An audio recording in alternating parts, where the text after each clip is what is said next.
과학이 왜 중요하냐? 사실 잘 과학 별로 안 중요해요. 저 전자레인지로 막 뭘 익히면 그 영양소가 파괴되고 발암물질이 생긴데 얼마나 불편해요. 저선 전자레인지 사용하지 못하잖아요.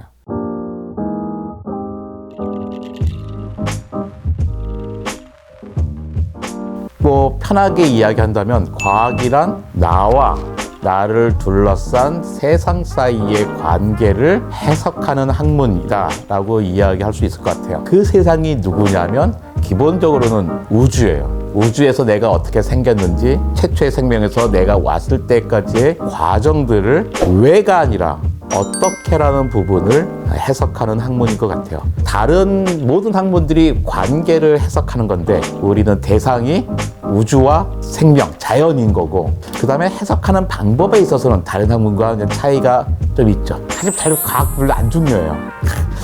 여러분 나는 과학과 관심 없어 해도 다 잘 사시잖아요. 마찬가지예요. 난 철학과 관계없어 해도 다 잘 사십니다. 음악과 난 관계없어도 잘 살아요. 그런데 내가 느낄 뿐이지 실제로는 그 관계를 맺고 살죠. 우리는 하루도 음악을 안 듣고 사는 사람이 없고 경제나 사회적인 관계에서 벗어나 있지도 않아요. 과학적인 관계에서 벗어나 있지 않죠. 내가 관심이 없다고 해서 내가 거기에 속해 있는 건 아니거든요. 알고 관계를 맺는 것과 모르고 관계를 맺는 건 다른 거잖아요. 내가 음악도 알고 들으면 훨씬 더 풍성하게 들을 수 있는 것처럼, 즐길 수 있는 것처럼 내가 이 세상을 살아갈 때도 과학을 좀 알고 접하면 훨씬 더 풍성하게 살 수 있죠. 두려움이 없는 거예요. 뭐 4차 산업혁명이라든지 여러 가지 얘기가 나오는데 불안하고 내가 어디까지 알아야 되는지 잘 모르겠어요.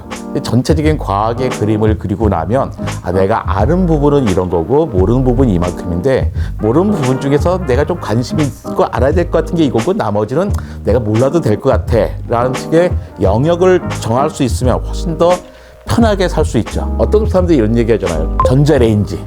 저 전자레인지로 막 뭘 익히면 그 영양소가 파괴되고 발암물질이 생긴대 라는 이야기를 들으면 얼마나 불편해요. 저선 전자레인지 사용하지 못하잖아요. 근데 전자레인지가 만약에 발암물질을 만든다면 어떻게 그걸 판매하도록 놔뒀겠어요? 법으로 다 금지시켰겠죠. 근데 그 부분에서 전자레인지에서 사용하고 있는 마이크로웨이브는 에너지가 너무너무 작아서 발암물질을 만들 수 있는 게 아니야. 기껏해야 물을 진동시켜서 열을 낼 뿐이야 정도 알면 우린 편리하게 살 수 있어요. 왜? 전자레인지를 사용할 수 있으니까. 또 이런 거예요. 저희 어머니 같은 경우는 자꾸 게르마늄 목걸이 사달라고 그래요. 게르마늄 목걸이는 나쁘지도 않고 좋지도 않아요. 절대로 내 건강에 해를 끼치지 않아요. 그러니까 합법적으로 팔 수 있죠. 하지만 게르마늄 목걸이를 한다고 해서 내 건강이 좋아지지도 않아요. 그냥 흙덩어리로 만든 목걸이랑 똑같은 거예요. 내가 게르마늄 목걸이를 패션의 차원에서 이쁘니까 하겠어가 아니라 건강에 좋으니까 하겠어 하고 40만 원짜리 게르마늄 목걸이를 쓴다 하면 사실 40만 원 버리는 거거든요.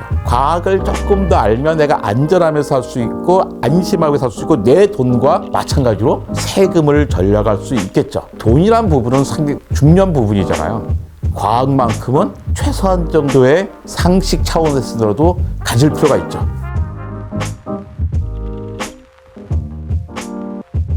과연 과학을 쉽고 재밌게 익힐 수 있을까요? 여러분들이 과학 좋아하는 사람 별로 없잖아요. 왜 그럽니까? 과학 어렵기 때문입니다. 그런데요, 과학만 어렵지 않습니다. 철학도 어렵고요, 예술도 어렵고, 경제도 어렵고, 정치, 사회 다 어려워요. 근데 유난히 과학만 어렵다고 느끼잖아요. 그 이유가 있어요. 가장 큰 이유가 뭐냐면 언어가 다르기 때문입니다. 우리가 아무리 잘 아는 우리가 좋아하는 연예인의 이야기를 할 때 우리 공부하지 않고도 하잖아요.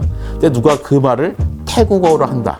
그럼 우리는 정말로 어렵게 느껴질 거예요. 우리가 과학이 어렵게 느껴지는 이유는 뭐냐면 우리가 평상시에 사용하지 않은 언어를 사용하기 때문이거든요. 과학을 잘 하려면 어떻게 되냐? 그 언어에 익숙해져야 돼요. 일단 수학이라는 언어에 좀 익숙해질 필요가 있고, 화학 같은 경우 원소기호 단어잖아요. 여러분 주기율표만 딱 외우고 있잖아요. 그러면 화학에서 많은 것들이 너무나 쉽게 이해가 됩니다. 근데 우리는 주기율표를, 원소기호와 주기율표를 암기하고 있지 못하기 때문에 화학은 정말 딴 것처럼 느껴지는 거거든요. 그 고비가 있어요. 그 고비를 좀 넘으셔야 됩니다. 고비를 넘지 않고 하는 과학에는 한계가 있어요. 그런데 최근엔 다양히 그 언어와 상관없이 과학의 언어를 잘 모르신 분들에게 과학을 전달해주는 사람들이 좀 많아졌죠. 사이언스 커뮤니케이터라는 분들입니다. 저도 스스로가 이제 사이언스 커뮤니케이터라고 생각하고 있어요. 과학자들의 이야기를 시민의 이야기로 번역해주는 사람들인 거죠. 근데 그런 사람들을 많이 만나는 거죠. 일단 교양과학책, 과학 강연들 막 하고서 그 사람들과 대화를 해나가고 또 과학관 같은 데 가면서 좀 익숙해지는 거예요. 실마리가 필요하거든요. 그 과학의 범위가 엄청나게 넘어요. 우리는 되게 쪼개요. 쪼개놓고선 갑자기 과학은 통째로 이만큼. 그래서 강연을 기획할 때도 사회학, 정치학, 경제학 하다가 갑자기 과학이에요. 과학이 얼마나 많아요. 물리화학, 생물, 지구과학에다 등등등이 있는데 그 통째로 한단 말이에요. 퉁쳐서 할 수밖에 없는 상황이잖아요. 어떻게 하나를 실마리로 자기 걸 파고 들어가야 되는데 그 실마리를 알 수 있는 것이 과학관인 것 같아요. 과학은 A부터 Z까지 다양한 것들을 스펙트럼처럼 펼쳐놨는데 자기의 마음에 드는 곳에 접근을 해나가는 거죠. 접근하다 보면 딴 데를 퍼지게 돼 있거든요. 그러니까 첫 번째 그 과정들을 해야 되는데 우리는 아이들에게만, 초등학생인 아이들에게만 과학적인 어떤 호기심을 주려고 막 노력을 해요. 근데 아이들은요, 과학은 너무나 어려워요. 과학적 호기심이 필요한 사람들이 누구냐면 성인들입니다. 성인들이 호기심을 가지면 과학과 금방 친해질 수가 있는데 저는 아이들에게 과학을 너무 일찍 주지 말고 좀 천천히 자기가 먼저 원할 때까지 기다려줄 필요가 있는 것 같고요. 성인들은 좀 더 스스로를 좀 푸시해서 과학과 접근할 필요가 있는 것 같습니다.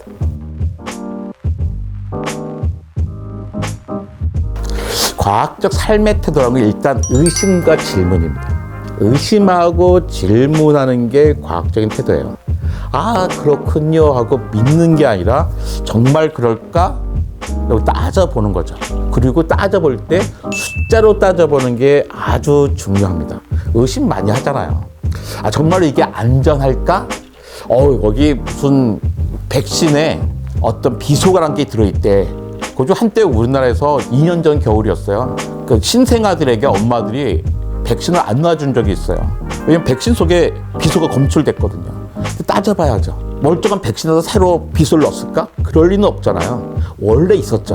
옛날부터 있었는데 너무나 조금밖에 없으니까 검출하지 못했었는데 과학과 기술이 발전하다 보니까 그거마저 검출하게 된 거예요. 비소가 얼만큼 있냐면 보통 밥 한 숟가락 안에 들어있는 비소만큼이 백신에 들어있습니다.